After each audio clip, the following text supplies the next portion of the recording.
Wa may yattaqillaha yaj'al lahu makhraja wa yarzuqhu min haitsu la. Siapa yang mampu meningkatkan takwanya kepada Allah, salatnya meningkat dari yang fardu tambah sunnah, amalan hartanya meningkat dari zakat tambah infak, amalan Qur'annya meningkat dari sekedar baca mulai kemudian tilawah atau mulai menghafalkannya, amalan puasanya meningkat dari Ramadan mencari sunnah-sunnahnya, tingkatkan. Maka pengertian persamaannya ya ja'allahu makhraja, semakin meningkat takwanya, semakin aku tuntaskan semua persoalan kehidupannya. Di Bapak Ibu kayaknya nggak dapat masalah, padahal Anda tuh mengalami masalah sebetulnya. Cuman masalahnya sebelum dialami diringankan oleh Allah sehingga seakan-akan tak terasa. Ada yang langsung masalah dihadapkan di depannya, tapi diberikan ketenangan dalam jiwanya sehingga perasaannya nikmat saja. Padahal sebelumnya tidak begitu. Macet, sebelumnya menghujat, kadang mencela, klakson nggak berhenti, ya, bikin status juga, langsung kasih komen negatif, ya. Jakarta kesini banjir, siapa gubernurnya misalnya? Apa solusinya? Ini begini, ini begitu. Apa solusinya? Apa ketenangan yang kita dapatkan? Tapi ada orang yang ketika dapat macet tiba-tiba Allahu Akbar, dia cuma klik dengan satu tombol, klik keluar murotal. Alhamdulillah ya Allah, engkau kasih macet. Kalau enggak macet seperti ini, bagaimana aku kemudian mendekat kepadamu dengan mendengar murotal ini? Ternyata ketika macetnya 15 menit hafal ayat 3 ayat. Selalu ada hikmah dalam kehidupan. Sedang zikir, ada yang berdoa, itulah yang dimaksudkan. Dientaskan persoalan, diberikan ketenangan, dan dipahamkan tentang nikmat yang diberikan. Ada orang yang minta dulu. Nah nanti orang soleh ini, solihin, itu diantara mereka bertawasul dengan amal solehnya. Ada yang sering bersolawat, tawasul dengan salawatnya. Ada yang sering infak, tawasul dengan infaknya. Bukankah kita pernah mendengar kisah yang sangat viral? Padahal masa itu belum ada media sosial. Tapi sampai kekinian sekarang. Kisah ini terjadi sangat lampau. Sampai sekarang lewat 15 abad masih viral dibukukan. Perhatikan, kalau kita ikhlas, maka semua kisah kebaikan kita akan diangkat sampai di masa yang tidak batas. Sampai terjadi hari kiamat kembali kepada Allah Subhanahu wa ta'ala. Walaupun komunikasi alatnya tidak lengkap. Pernah dengar kisah 3 orang yang sedang berjalan kemudian tiba-tiba ada hujan. Berlindung masuk ke sebuah gua. Begitu masuk di dalam gua itu kisahnya sangat populer sekali sampai ada di Sahih Al-Bukhari sampai sekarang sering dikisahkan. 3 orang laki-laki sedang berjalan beraktivitas, tiba-tiba datang hujan deras, berlindung masuk ke dalam sebuah gua. Ketika duduk di gua itu tanpa sadar batu dari atas menggelinding menutup ke dalam muka pintu gua itu. Pus, rap. Saking padatnya tidak meninggalkan celah yang cukup untuk mereka keluar. Akhirnya setelah reda berusaha untuk mendorong. 3 orang nggak sanggup. 1 lemas, yang 2 dorong makin nggak sanggup. 1 lebih lemas, 1 orang dorong ya sama betul-betul nggak sanggup. 3 aja nggak sanggup, 1 pengen dorong nggak bisa. Akhirnya yang paham rumus ini dari 3 orang itu mulai berkata kepada teman yang 2, ini mustahil kita bisa kemudian tuntaskan kecuali kita bertawasul dengan amal soleh yang pernah kita kumpulkan dalam hidup. Jika kita sudah merasa tak mampu sebagai makhluk, maka ini tanda dari Allah untuk meminta kepada Khalik. Dan disinilah kita disadarkan oleh Allah pentingnya amal soleh. Maka kalau kita sudah merasa amal soleh kita bermanfaat, bahkan bisa dipakai dalam doa, nanti akan semakin semangat amal solehnya. Itu rumus Pak Bu.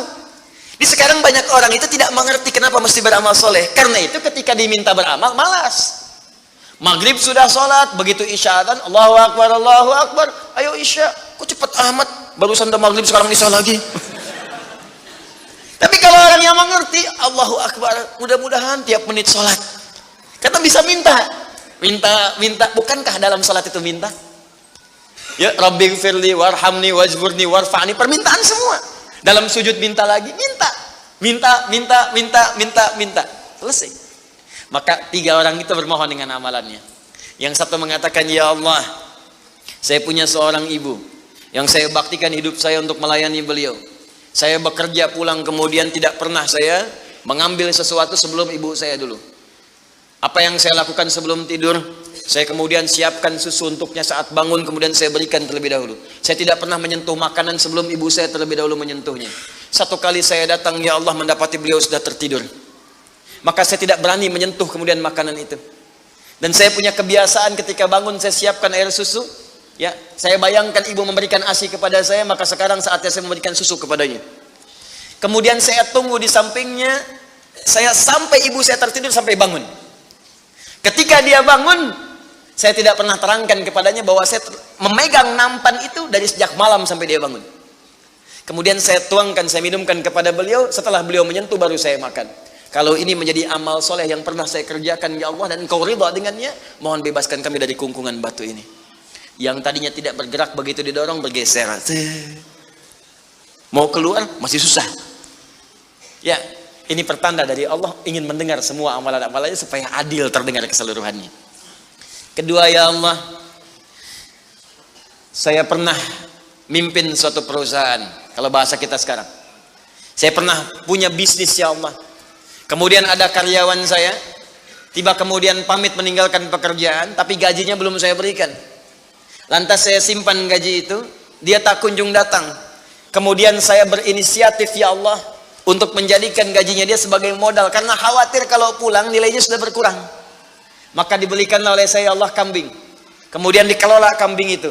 Sampai bertahun-tahun datang, kambingnya sudah penuh, ya Allah, dengan berbagai kandang. Ternak sudah banyak, selapangan sudah kumpul. Begitu dia datang, saya berikan kepadanya semuanya itu, dia mengatakan, kamu bercanda ya? Gaji saya kan cuma 1 juta, kenapa dibalikin tiba-tiba ada 1000 kambing? Orang ini mengatakan, kamu bercanda? Kata orang tadi, tidak, saya tidak bercanda, tapi ini hak kamu yang saya kembalikan. Dikisahkan kisahnya, saya belikan kambing, saya jaga dengan rawat dengan baik. Lantas dia mengambil semua kambing itu, ya Allah, tanpa memberikan kepadaku sedikit pun. Makasih ya, pergi gitu kan. Masya Allah. Ya gitu, kalau Baduy itu unik gitu ya, bukan yang di sini, Arab maksudnya, ya. Unik gitu. Jadi lugu, polos, berangkat. Ya. Apa yang terjadi? Maka aku pun, ya Allah, menerima dengan berharap ridhomu saja tanpa meminta imbalan sedikit pun darinya. Dia pergi meninggalkanku, aku mengharap ridho darimu. Maka aku bermohon kepadamu, ya Rabb, kalau dengan itu kemudian engkau ridho, maka bebaskan kami dari kungkungan batu ini. Didorong, geser lagi. Perhatikan bagian yang ketiga ini. Ini tidak mudah karena termasuk bagian dari dosa besar. Meninggalkan dosa besar mendatangkan anugerah yang berlimpah tanpa batas. Ya Allah, dulu aku seorang rentenir. Wah, banyak sekarang ini. Ya, yang benjol-benjol, yang catat-catat tuh. Dulu aku seorang rentenir. Ya. Kemudian, ya Allah, aku pinjamkan kepada orang-orang untuk mengambil bunga yang berlipat dan lebih banyak. Tapi aku mencintai seorang putri dari pamanku. Setiap aku lamar, dia selalu menolak. Putrinya itu orang soleh, Pak, Bu, baik. Makanya di Quran jelas, orang soleh nggak akan dipertemukan dengan yang kurang baik. Tapi jangan pesimis dulu. Caranya jadi orang baik dulu, nanti akan diarahkan pada yang baik. Sabar. Datang sendiri nanti. Ya. Maka apa yang terjadi? Satu saat aku punya kesempatan karena pamannya ternyata butuh modal, aku pinjamkan. Lama dia kemudian tidak bayar-bayar sampai menggelinding hutangnya begitu banyak terkumpul.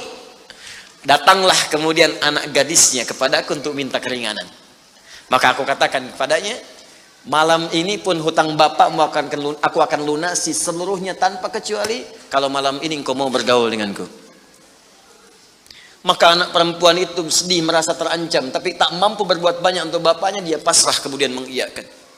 Di malam itulah sejak aku siap-siap untuk menggaulinya, tiba-tiba si gadis itu dengan fitrah lisannya mengatakan, nih kalau orang nggak pernah maksiat, ini kalimatnya itu tinggi sekali, besar, pengaruhnya banyak.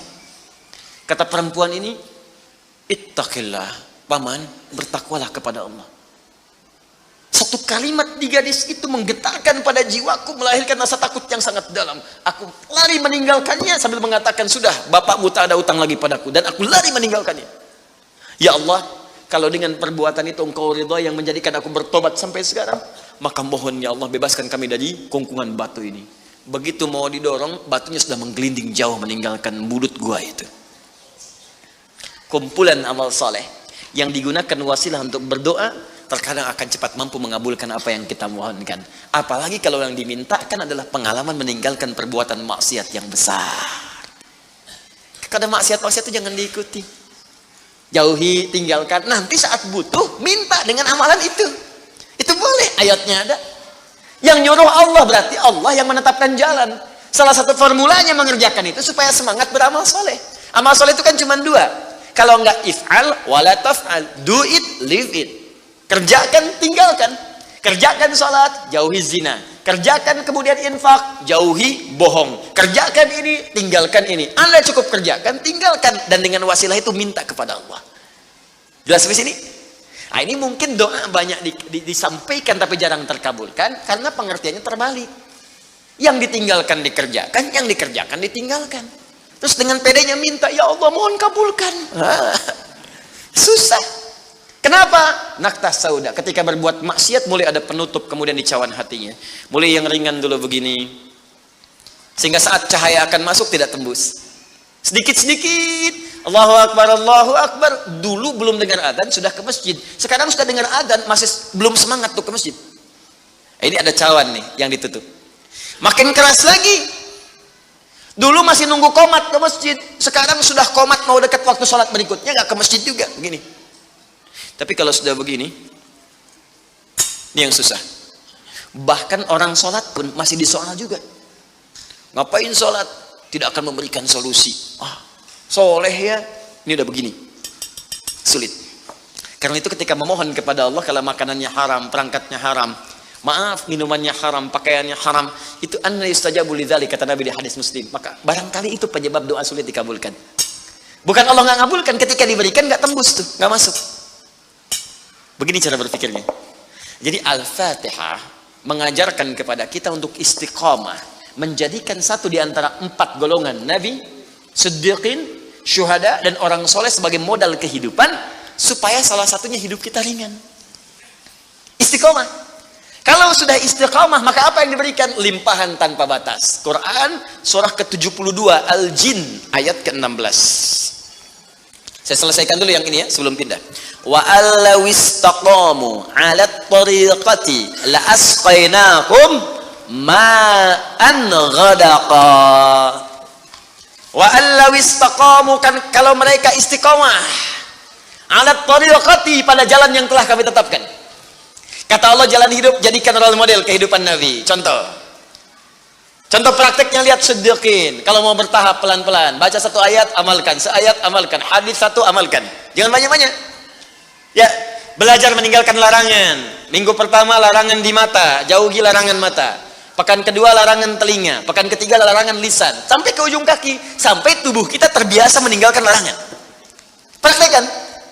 Kalau istiqamah, wa allaw istaqamu, kalau kalian istiqamah 'ala tariqati, pada jalan manhaj yang telah aku turunkan ini, la asqainahum ma'an ghadaqa, aku akan limpahkan kepada mereka rizki yang tanpa batas. Konon kalau disampaikan dalam keadaan azan, itu berpeluang besar benarnya. Karena itu, dan Al-Quran tidak ada yang salah. Ma'an ghadaqa di ayat ini bukan berarti air, tapi gambaran dari limpahan yang tiada bertepi. Bukankah kalau dalam saat haus paling enak minum air? Bukankah kalau energi itu hilang, air yang datang bisa menguatkan kembali? Ya kan? Bukankah air bisa menjadikan yang kotor menjadi bersih? Maka rizki itu sifatnya luas. Bisa jadi kemudian materi, bisa uang, bisa ketenangan, bisa limpahan keturunan, dan sebagainya. Istiqamah.